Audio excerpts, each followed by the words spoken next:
Good morning, everybody. I'm Larry Weissoon. If you enjoy real-world hunting and fishing talk, you're really going to enjoy listening to my good friend, Luke Clayton, and his guest for the next hour. This is David Fox, and welcome to Outdoors with Luke Clayton and Friends. Luke has been a recognized outdoors writer for the past 3 decades and writes for a host of outdoor publications. Luke pens a weekly newspaper outdoors column that appears in over 40 Texas newspapers. Luke is on the pro staff of Pyramyd Air, your one-stop shop for everything air gun related.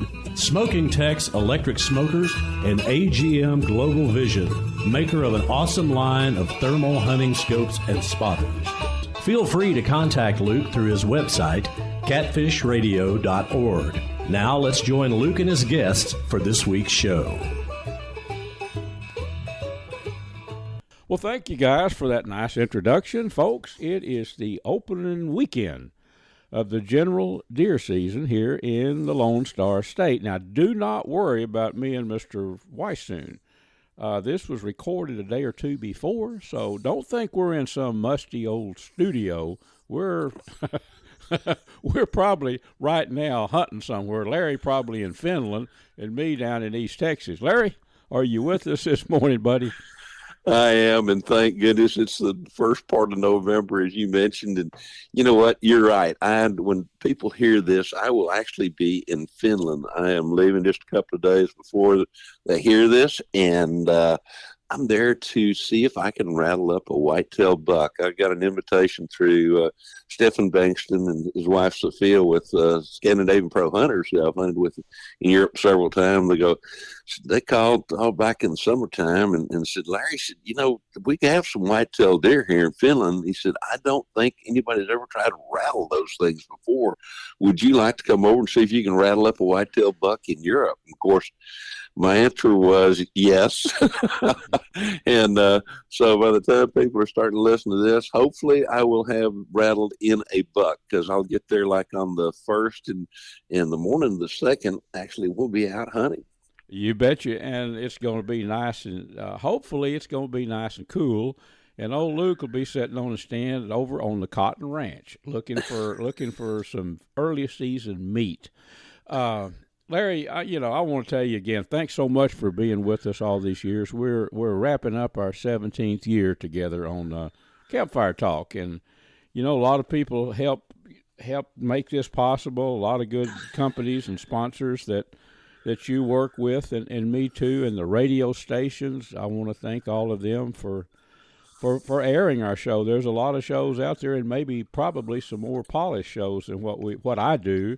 But it's real world outdoors. I mean, we try to tell it at least like we see it, You're exactly right. And of course, we've been so very blessed. DSC with conservation education and hunter advocacy, and Hornady, accurate, deadly, dependable, have been with us since day one, since we started doing this. And since that time, we've added things like VINEYARDMAX, which produces a great deer attractant, feeders, and they also do my signature knives, and Stealth Vision, which, oh my gosh, I mean, these guys, started using their scopes, and they now have their new range-finding binocular out as well too. That's just second to none, and of course Mossberg.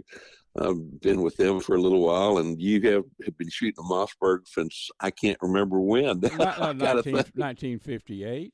Since 1958, and then, of course, I love handguns, and occasionally get the chance to hunt with the Taurus Raging Hunter, and then the lever actions that they make by Rossi. And so, we've had some absolutely great sponsors, and I know that the Choctaw Hunting Lodge has been involved with us for a long time as well too. But with all that said, it is. We've had some early cool weather, and kind of in the middle part of October, we finally had a first little cool spell, and I had a chance during that time. I actually got to hunt a little bit earlier on the MLD program that we have here in Texas on the property that we'll get you and Jeff back to a little bit later in the year, or the first part of the year of the new year. And I was there trying to shoot a doe, and of all things, last year when you were there, or this past hunting season when you were there, I put you in a stand and you saw nothing but bucks. Well, Yep. guess what? I sat in that same stand and I saw nothing but bucks. I swear they dominate that place, don't they? You Oh know? my gosh.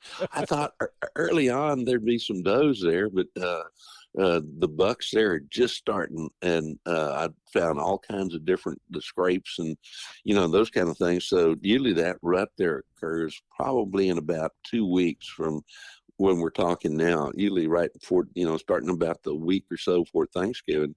Of course, over in the eastern part over there of the state where you're going to be over on the cotton ranch, that rut's been going on probably now for about a week or so. And so we're in the middle of that breeding season across with white-tailed deer, particularly almost all over the state of Texas, with the exception of a few areas down along the coastal area, and then down in deep South Texas where that rut really doesn't kick off until sometime well after Thanksgiving. Larry, rattling in bucks. There's a whole lot of people now that still have never really experienced a buck coming into rattling horns. It's it's not like most things in the outdoors. It's not magic. I mean, and it doesn't work all the time, but when it works, it's just a sight to see. And right now, pre-rut, I've learned this from you through the years, and then just fiddling around in the outdoors forever. But yeah, you can rattle one in, I guess, late in the season. You can, but it seems to be more active, or it works better just when the rut is firing up. Is that like a fact, Larry, or just one of my observations?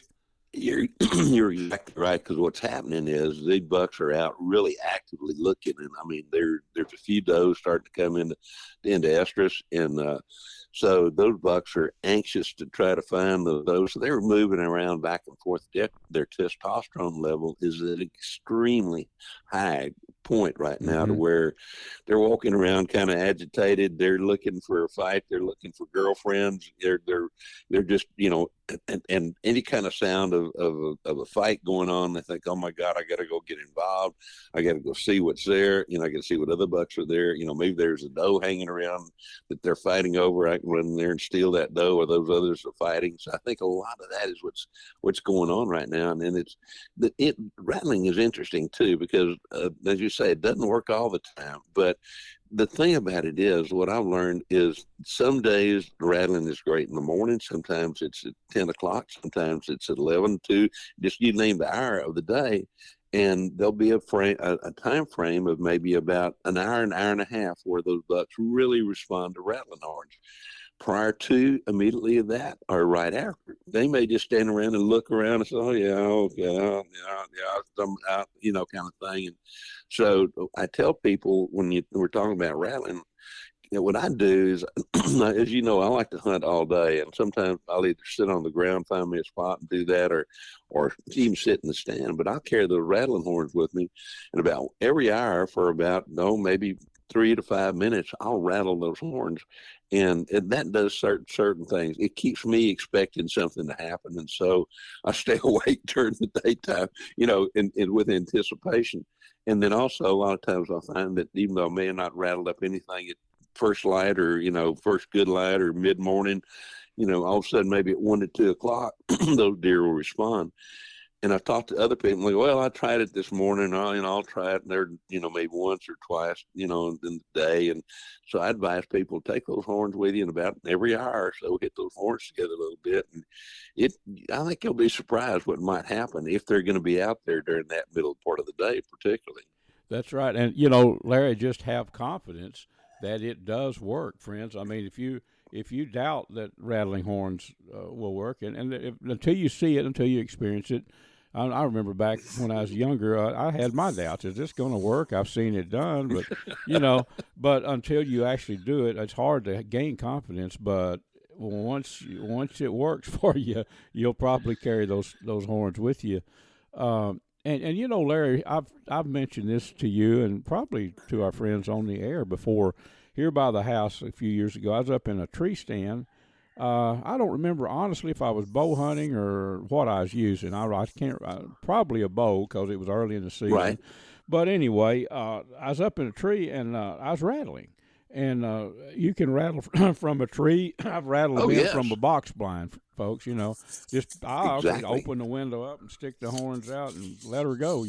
But anyway, I'm out there rattling, and I was doing a little light grunt calls with a grunt tube, Larry. You use your voice for that, Larry. I know that. But anyway, I had no idea.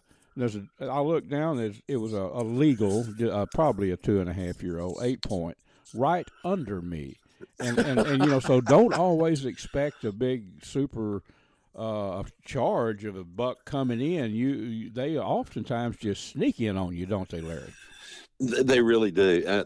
I've rattled up bucks where they come charging in. I mean, they're drooling, they're wide-eyed, all their hair is standing up on the back of their neck.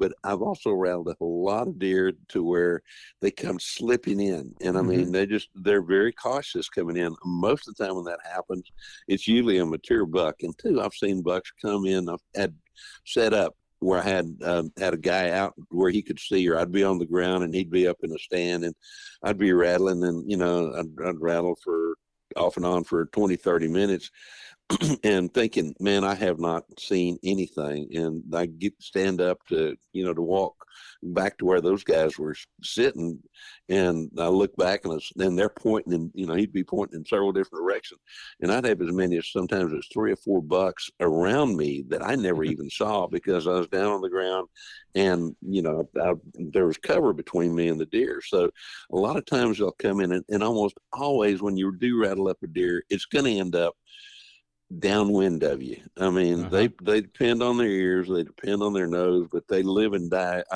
Their eyes and their nose is what they really depend upon. So I always try to set up where I can see downwind, and then have a shooting lane to the left and to the right to just downrange, almost downrange, exactly downrange, so I can see those bucks approaching, try to get exactly downwind of where I am. And once you rattle up once or twice, maybe 2 of them or 3 of them bucks, and all of a sudden you realize that, man, this is one of the most fun ways there is to hunt white-tailed deer. That's it. There's nothing like it. Well, Larry, we'll wish all our deer hunters in Texas and everybody listening, this becomes a podcast the same day that all our fine radio stations run it. So wherever you're hunting deer, Mr. Weissoon, Mr. Whitetail, and I, Larry, we wish them a happy opener, don't we?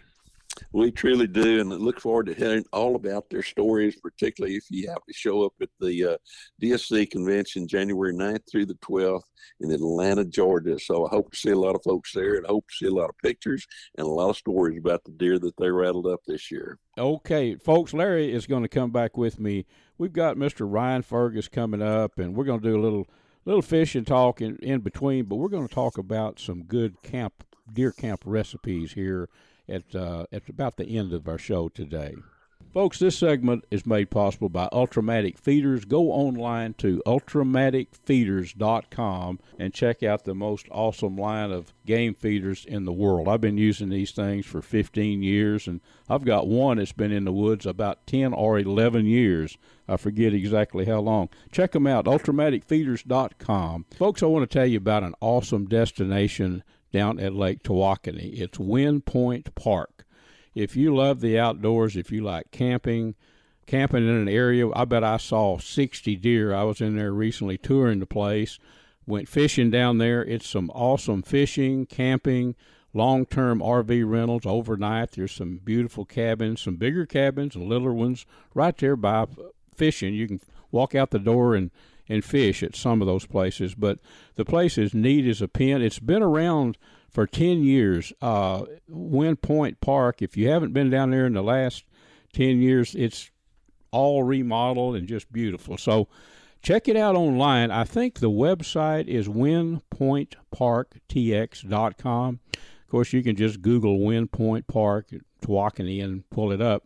But I want you to know about it. You're going to be hearing old Luke talk about the fishing down there a lot. I've already done some bank fishing there, so you can catch a lot of blues, and you can also catch a ton of channel catfish along those rocks. Another thing I want to tell you about, VINEYARDMAX. The website is vineyardmax.net. They make an awesome line of game feeders, fish feeders. They're just an awesome product, but they also have a deer attractant. That's what I really want to tell you about. It's called VINEYARDMAX. It's made from dried, hammer-milled grape hulls and wheat bran, I think it is, or, ground-up wheat, and also some corn chops. So it's got stuff in it deer-like, plus it's got that scent of grapes that we've used it. Larry and I have used it out in West Texas where a deer have never seen a grape and had them come in on it. So check that out, and the website again is vineyardmax.net.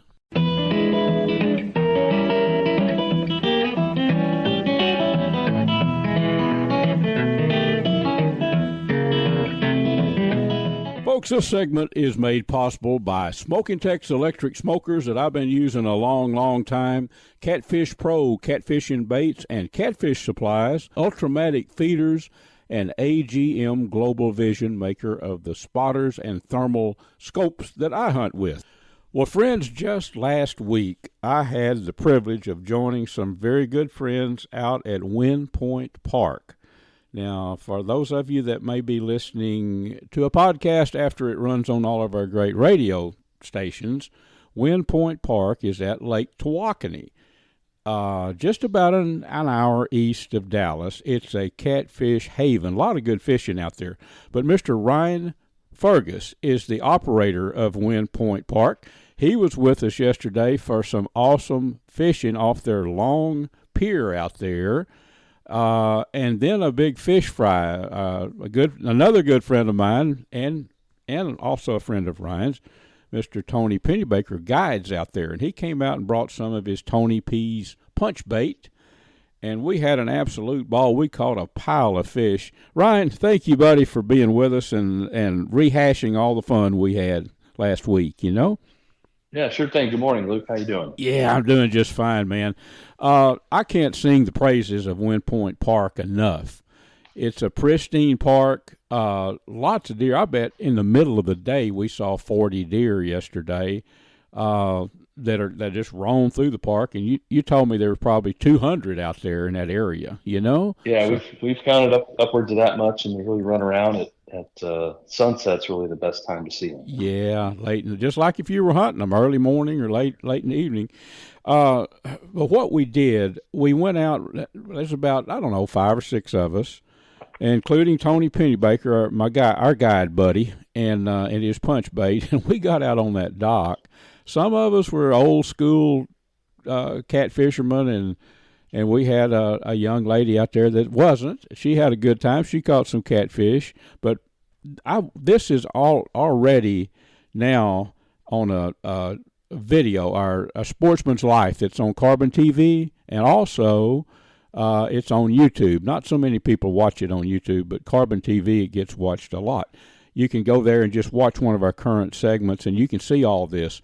One thing that I was a little hesitant about or wondering about, Ryan, is this was right on the first cold front that came through.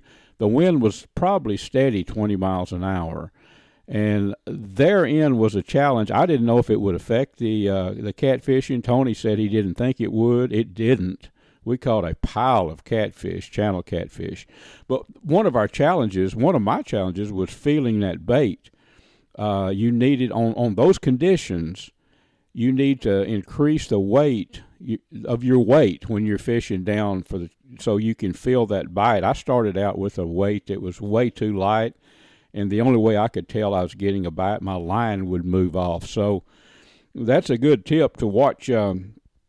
Have different weights, sizes of weights with you when you go out.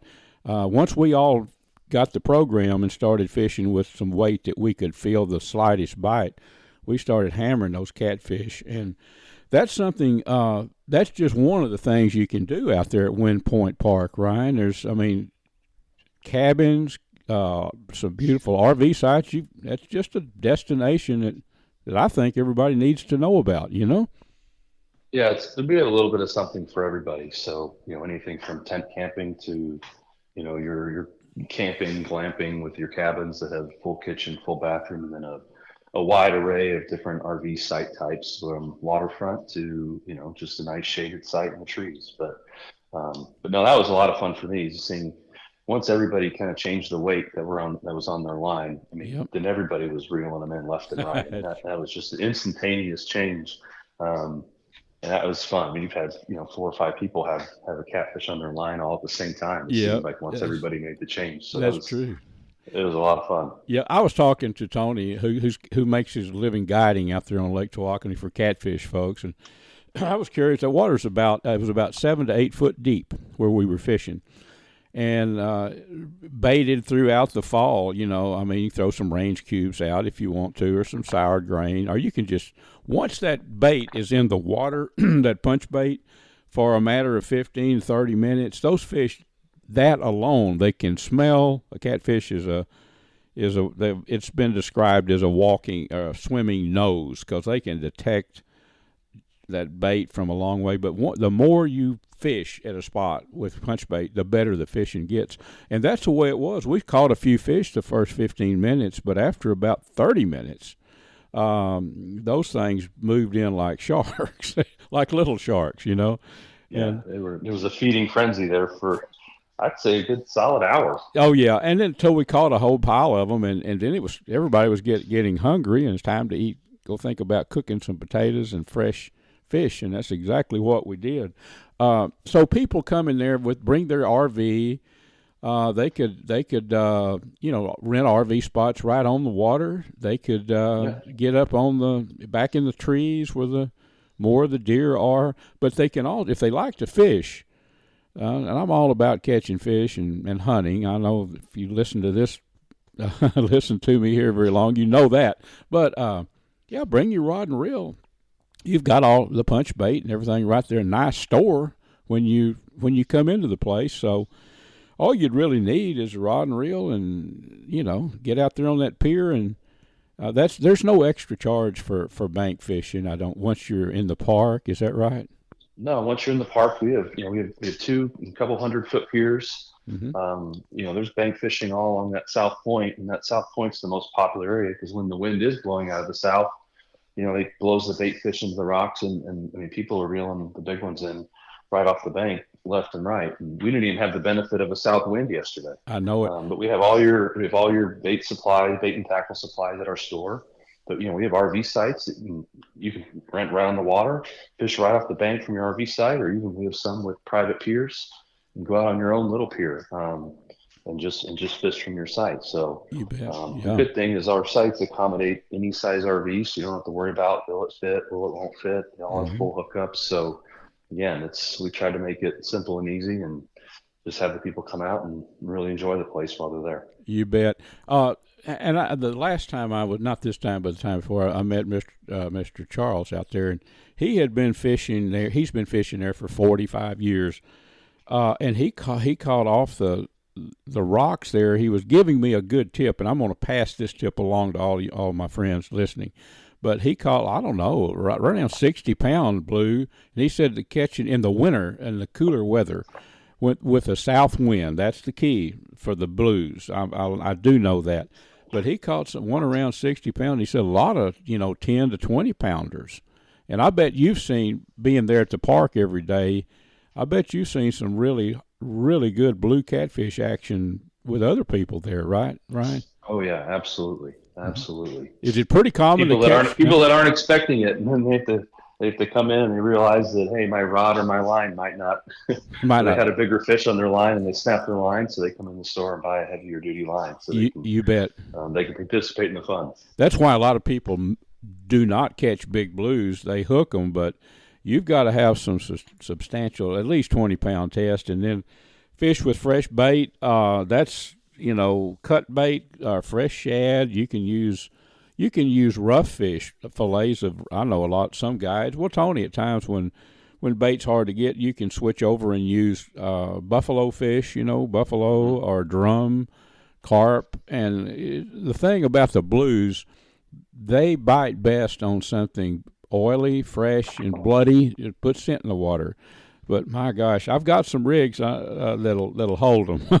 So I'm planning on I probably won't fish off the pier. I might, But I'm thinking about the rock riprap that's exposed to that south wind, right? I think that would, Mr. Charles, he told me, he said that's where, I think he fishes a lot off from the bank there in the winter, right? Yeah, I mean, he was one of the people that had the idea for the pier to kind of be able to reach out into some of that timber, but I don't know how much he fishes off the pier because he's set in his ways and he knows what works for him, so he stays right there on the bank and does what he's been doing for 45 years. I'm going to follow his advice too. well, Ryan, again, folks, our guest here is my friend Ryan Fergus, that is the operator of Wind Point Park. The website is pretty easy, windpointparktx.com.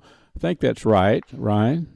Yeah, that's right. And you can go right on the website and check availability and make your reservation directly online. Or we're happy to give us a call, and one of our great employees in the office will help you and maneuver you around where you need to be. That's right. And one last tip: bring your camera, folks. If to photograph whitetail deer, I'm going to get out there and to shoot some video here in just a couple weeks probably, and use a rattling horn and get a camera behind me. I think you could get some great deer videos.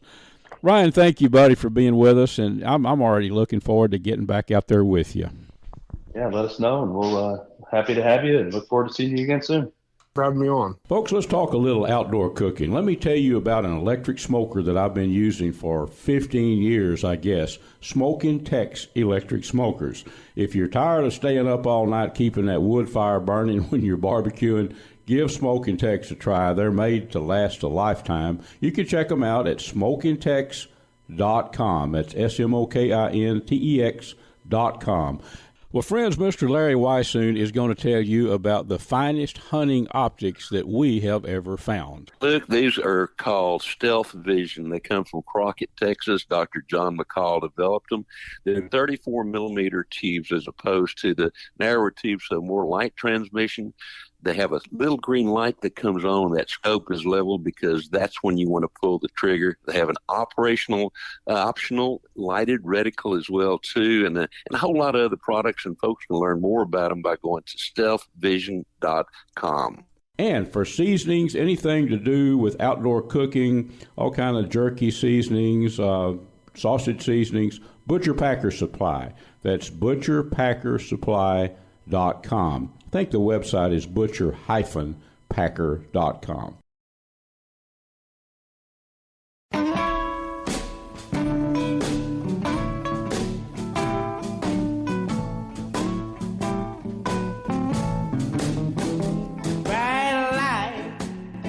This segment here is brought to us by the Choctaw Hunting Lodge up in southeast Oklahoma, owned by the Choctaw Nation. Pyramyd Air, your one-stop shop for everything airgun related.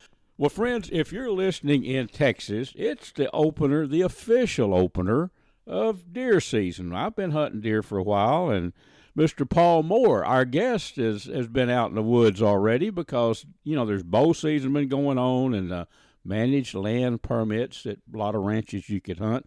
But this is the official when the campfires are going to be burning bright. Paul, thank you, sir, for talking some deer hunting with me. Absolutely, Luke. Today's an exciting day in the state of Texas for all deer hunters. You betcha. And, folks, after our great radio stations run this, a lot of you are listening to a podcast because it becomes a podcast after our stations run it. So you may be listening in Timbuktu, but I hope the deer season's open for you too, wherever you are. Paul, let's talk some no-nonsense, factual, what we know. I've been hunting deer for, let me think, I think I figured it up the other day. 1961, I was 11 years old. I've been hunting deer since then. I've seen a lot of stuff that works. I've seen things that definitely didn't work as far as techniques and ways to get those deer in. But what I have come to learn is there is no formula that you can apply that always works on whitetail deer. There's no magic bullet. That's what I'm trying to say. But I want to say this. folks, Paul, I won't say invented. I guess deer have known they like grapes for ever since there's been deer and grapes, But Paul kind of brought it to the forefront a few years back when he discovered that the dried grape hulls run through a hammer mill, broken up, mixed with some rice bran and some corn chops as kind of a binder, filler, whatever. Deer go crazy over the scent and the aroma of grapes. Paul, I think that is an absolute fact. I know it is because I've used use your product and the deer come to it, Well, in most of the state, not all of the state, but a lot of the state, especially in East Texas and different areas, deer have grown up with grapes. I mean, they've grown up with muscadine and Mustang grapes in the wild, and this is not foreign to them. What has been very interesting to me is VINEYARDMAX, as you say, it's made with real grape skins from the winemaking process. But putting those grape skins and the raspberry and the corn chop mix out in areas where there are no grapes, deer are attracted to them. It's 100% natural. There's no Kool-Aid or artificial flavorings in it. And that's one of the things I think really makes it work, because deer are just drawn to the natural smell and the palatability of VINEYARDMAX. An absolute fact, and I've mentioned this on our radio shows, and I've written about it a lot too. We were out last year, folks. If you haven't heard me brag on this thing, we were out in West Texas. Larry Weissoon and I and Jeff Rice, our buddy, we were out there on a late season deer hunt, meat hunt, if you will. There were some does on Larry's lease that needed to be taken off to meet the quota. So we're out in Sterling County, way out in West Texas. There are no grapes out there. There's no Mustang grapes. There's definitely no muscadines. No grapes. We put that out, and we all were, we didn't know because we never used it out there in that part of the world. Those deer had never. There's no way they could have known what a grape smelled like unless they just inherently knew they liked that scent. We put it out in about 5 places. Every place had deer on it. Actually, Paul, I'll tell you, Larry Weissoon has been out last week or so. He's probably told you about it, and used the VINEYARDMAX on that same place. And this year the deer like it also. He said he was covered up. Yeah, covered up with some really nice bucks. So I'm anxious to hear if he was able to harvest one. Yep, I'm supposed to be checking in with Larry like later today. So we'll check it out. But the thing is, so as far as an attractant, now everybody listening, and some people later will be listening on a podcast, you have to make sure baiting is legal in your state for sure. Don't just assume it is. Make sure you know that it is. Some states, the states vary as far as the game laws. But everybody knows deer like corn. Absolutely no question about that, especially if you live in Texas. You know that.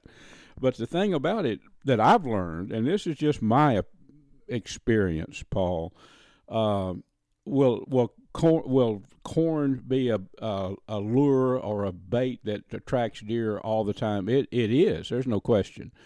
But the VINEYARDMAX has such an aroma and an attractive smell that it rings the dinner bell when they smell it. They can smell it a long way off. I've seen them come in from 100 yards downwind out there in West Texas. So that's where I think the magic happens right there. I mean, there's no question about corn in a feeder, but and deer will pattern to that, but they can't smell it like they do this, and it just it's a very effective way to bring in deer that are moving through, especially I've even thought about it during the rut. Bring it in the does, and which will bring in the bucks. So another thing that I want to mention is positioning deer. Paul, I shoot a bow left-handed and shoot a rifle left-handed. But a lot of the stands when I'm doing stories or whatnot on different ranches, and going around. The stands are set up for a right-handed shooter because 90% of the people are. But you can put those deer with a pile of this where you want them. When they come up and they smell it, they're going to come to that. So that's another way that I use VINEYARDMAX, Paul, and it's very effective for that. Yes, we've already had several success stories this season with our bow hunters hunting over VINEYARDMAX and getting them right in that shooting lane right where they need them to be to get a good ethical shot. Also, to your point, Luke, we know that deer love corn, and corn is one of the main feeds that's used to attract deer in the state of Texas. We also have a lot of customers that will layer VINEYARDMAX in their feeder with that corn, so that when that feeder goes off, it just throws the grape aroma in the air, and all those little grape particles find their way in the weeds and the grasses. And that aroma will stay in the area for a long time that way as well. I will say that most of our customers put out a bag of VINEYARDMAX when they get on the deer stand, but there are other ways to use it effectively as well if you want to keep that grape aroma out all the time. You bet. And I've done that also, Paul. And again, deer that are already coming to corn, they're coming. They know what's in that, what that feeder is going to do. But those deer, my theory is those deer that moving through the area, whatever, as far as a daily, like something to put in a feeder, pour a little corn, little mix it through there, and put a bag in through the whole deal. And it definitely, you can, when that feeder goes off, you can go downwind or get on the outskirts of that area that's being fed, and you can definitely smell it. I mean, you can smell the grape flavor coming through. So, yeah, there's many ways to do it. But the way you do it, when say you go out hunting, you're heading out. You might be hunting over a feeder, or you may just be hunting on a pipeline right away in East Texas or whatever. But carry a bag of this in your pack with you, and that's the way that really the way most people do it, I think, Paul. And that's the way I've done it. Just pour it out where you in an area that gives you visibility, right? Yeah, you just want to make sure that you can see the pile and get it in a good location for a good ethical shot, and put it out as you're getting up on the stand. And there is a really, really strong possibility, a high possibility, you're going to have some deer on it pretty quick. To your point, may not happen every time, but the odds are that if there are deer in the area, they're going to come to the VINEYARDMAX. I believe that 100%, Paul. I really do, because I've proved it myself to myself. People that want to check out VINEYARDMAX, you can go online, friends, to vineyardmax.net, vineyardmax.net, and it's a lot of dealers in Texas have it, and I get on the website there, Paul. I guess there's all kind of information on that, isn't it? Yeah, we have our dealer locator on there, Luke. And then you can also order through our online store right there when you go to our website. And it's a very user-friendly way to get VINEYARDMAX to your doorstep within just a couple of days. It is. Paul, thanks a lot, and good luck to you down there at your lease this weekend. I'll be actually during the week, next week, I'll be out after a buck. And wish everybody a happy and a successful deer season, Paul, and you and your family also. Yes, sir. And also looking forward to that time around the campfire, Luke. It's always a special time this time of the year. Thank you so much for having me on today. For about the past decade, I've been hunting editor for Airgun Hobbyist magazine. I think the only magazine devoted strictly to airgun shooting and hunting in the country. Well, in that length of time, I've learned quite a bit about big bore air guns and smaller calibers too. A spot to go to that if you're interested in air guns, you need to know about Pyramyd Air. The website is PYRAMYD, PyramydAir.com. They have anything and everything you need, from the guns themselves, the big bores or the smaller calibers, to the accessories. Just remember, pyramydair.com, and there's a number when you get on the website if you need to call and talk to somebody. Give them a buzz, and they can fill you in on little details that you might need to know about shooting or hunting with big bore air guns. While you're on the website there, I'd like you to check out the big bore air gun that I've done a great deal of hunting with. It's the Seneca Dragon Claw, 50 caliber, pressures up to 3,000 psi, and it looks like a conventional rifle. Wooden stock. I think you'll like the appearance, and I know you'll like the performance. It shoots not only bullets, but also air bolts as well, tipped with a broadhead. Check it out. It's the Seneca Dragon Claw.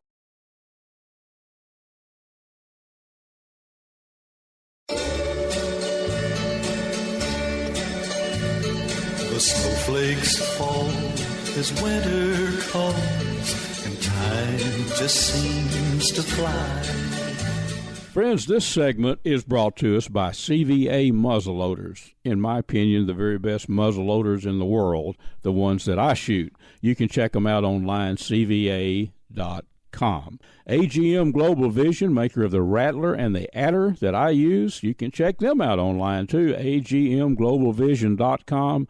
Kuby's Wild Game Processing and Kuby's Restaurant in Dallas, and VINEYARDMAX, maker of some awesome deer attractant and some very fine game feeders and fish feeders located down in Nacogdoches, Texas. Check them out at vineyardmax.net. Well, friends, we are back. I promised that Mr. Wysoon and I were going to wrap the show up today. It's deer season, the opener, and everybody's fired up about hunting deer. But when you're at deer camp, you got to eat, right? So we're going to talk about some deer camp meals, right, Larry? Is that our plan? Yeah, I think we probably ought to do that because when people start coming back in, it'll be cool and they're hungry, and a lot of times you want to have something too that doesn't take too long to make during the middle part of the day, because when that moon is full or when there's no moon at all at night, the best time to be out in the woods is to be out in the woods instead of being at the dinner table during the middle part of the day. Yes, sir. That's right. So we've got time. There's two. Larry's kind of this. One of them is totally his idea that he came up with chicken. We're going to talk about that in a minute. Chicken thighs. But we want something that's quick. Like Larry says, the last thing I want to do is come in and spend 2 hours preparing a dinner after you've hunted all. You might be skinning a buck or something. You don't have the time to do that. So Larry was talking to me just a few days ago about ribs.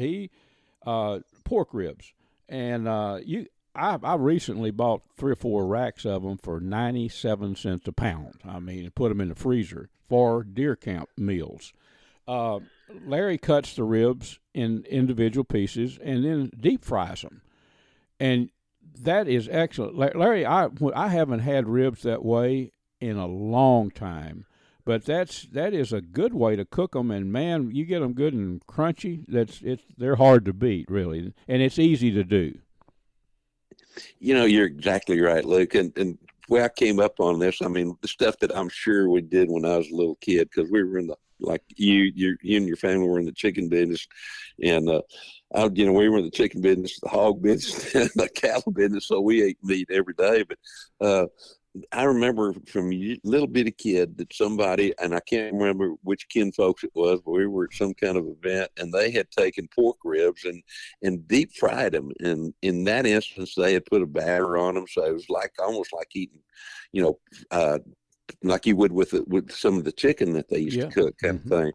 But what I've done in the past, just in the last little bit, I've been in my hunting camp, and I'd buy pork ribs, and I just cut them up as individuals, and you can fry them, and all I would do is put a little bit of salt and pepper, and I'll take a little bacon grease, and maybe then mix that with some vegetable oil, and just get it good and hot. Drop those things in there for just a little bit, get a good kind of scald on them, and gosh almighty, you talk about eating good. So it's real quick, very simple kind of thing. And then you and I were talking about it, and he said, you tell me about the 97-cent pork ribs, and I'm going, man, I need to go find some of those. But you were talking about what you were doing with it, and we were just between the times here, you were telling me what you had done with those. And oh my God, I can't wait to try them like that. Yeah, Larry, I did. I haven't had a chance to fry them. I remember many years ago eating them like that. And I've got a supply of them in the freezer, so I'm going to do something like that. But just yesterday, I very much like you do them, but I cut them into individuals or sometimes two ribs together, Right. cut them up instead of one slab of ribs. And I absolutely love barbecue, but, I thought I'm going to cook these a different way. No barbecue sauce at all. And honestly, the barbecue sauce, when you cook them a long, long time, it kind of dominates the flavor. It does. Right. So I cut these up, and I seasoned them with salt and pepper and garlic powder. Put that on there and kind of rubbed it on the ribs. And I put them in an aluminum pan, a pretty good size aluminum pan. And I use an electric smoker, a Smokin Tex, which that's one piece of outdoor gear that I could not live without. I mean, I use it so much. But so I put some hickory wood in the smoke box, just sawed off some pieces of limb of hickory. That's the way you use a Smokin Tex. You don't need to use. It's not a pellet grill. And it's nothing against a pellet grill, but this is better, Anyway. So I smoked them with hickory wood for about 2.5, 3 hours. It was daylight. It was getting about dark. This was yesterday. And then, so that put a good smoke on them, smoke flavor, uncovered. So then I and that was at 225 degrees. So then I wrap them with foil in that aluminum pan, slide them back in that smoker, and set it down at about just a tad less than 200. I'm going to say maybe 190, 195 degrees on the thermostat, Right. And I went to sleep and got up this morning. I get up early, and I got out there and cut the Smokin Tex off and let them cool down. And just before we started recording, I had a sandwich.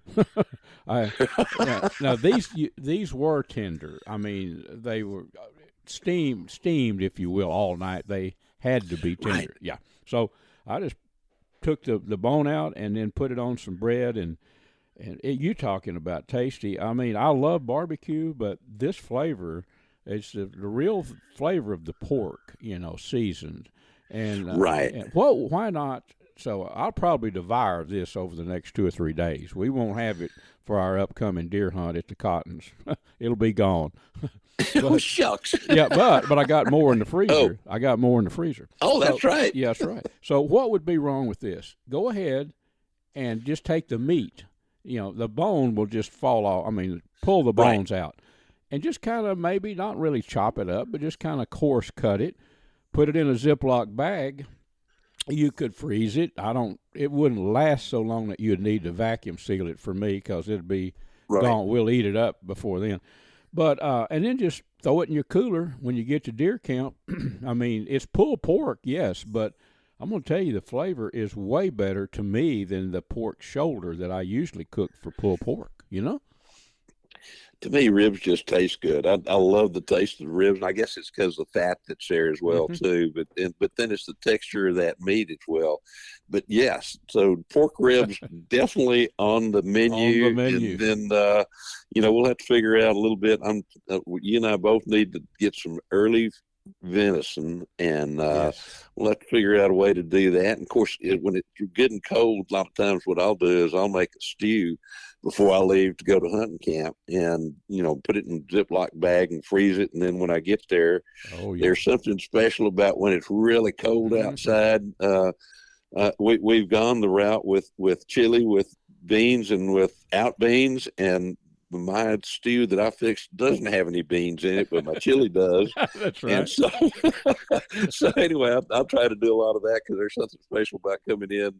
You can warm it up real quick, have a big old bowl of it, and get right back out to hunting again. Oh, man. There's two things I want to cover as eating-wise, deer camp-wise. One of them, and I can do it real quick, is Larry debones chicken thighs, seasons them with whatever type seasoning you like. And then cooks them over a really hot fire, keeps them turning all the time. That is some of the best chicken I've ever eaten, and I've started doing it. Just debone the chicken thighs, grill them over a very hot fire. So I wanted to cover that, Larry. That's become one of my favorite recipes that I learned from you. Another one we've got time for is some of the best camp beans that you can imagine. And it's so easy. You don't have to cook these ahead of time. Here's what you do. Take you a cast iron skillet, put a little cooking oil in there. You could use bacon grease, some kind of oil, and chop up an onion. Put an onion in there with it, and some fresh garlic. Use fresh and smash it up and toss that in there, and then a jalapeno. Slice it depending on how much heat you like. Your heat level. Your heat level. You can seed it, and, if you don't want it real hot, scrape all the white off, and, that makes it more mild. So put that in there and season that. Let it all wilt down. Let it get translucent and all that, And then take I go to the dollar store and buy those bigger cans. By bigger, I'm talking about, they're about, 7-inch tall cans, something like that. A couple of those cans, $1.25 or whatever. Don't worry about buying the most expensive canned beans, because you're going to turn these into a gourmet's delight. Take a couple of cans of those and mix in there with that onion and all that stuff, and stir it around, and then have 2 or 3 tablespoons or a couple of tablespoons of brown sugar, dark brown sugar. Throw that in there with it and stir it all around. Larry, that goes good with that pork, buddy. Yes, it does. Yes, it does. And sitting here talking about all this, it sure is making me hungry, by golly. I may have to go get another rib sandwich. Yeah, I think you better. I kind of rushed us through that because I knew we didn't have a whole lot of time, but that's some ideas for you, friends, when you're out at deer camp. Larry, you be safe on your trip to Finland, and show them how an old Texan can rattle in a white-tailed deer when you get over there. How about that? We will have done our best. We'll tell everybody about it, and we'll be able to see it on the Sportsman's Life as well, too. Folks, that about wraps our show up for this week. I've enjoyed being with you, and I hope you had a good time, too. This segment was made possible by AGM Global Vision, maker of the Rattler and the Adder, 2 awesome thermal scopes that I use for all my night hunting. Check out AGM, all the products that they have there online, agmglobalvision.com. And, folks, we're also brought to you by the Choctaw Hunting Lodge up in southeast Oklahoma, located about, 45 minutes west of Hugo, Oklahoma, owned by the Choctaw Nation. It's about 45,000 acres of awesome mountain, country, hills, valleys, loaded with game. Lots of eastern turkey, and they do eastern turkey hunts if you're looking for a spot to hunt turkey in the spring. Also, I want to remind you about the Seneca 50 caliber Dragon Claw that shoots bullets and pellets. And by pellets, I'm talking about 200 and 210 grain lead, chunks of lead. It's a big bore air gun that I use. Check out the Seneca Dragon Claw there at PyramydAir.com.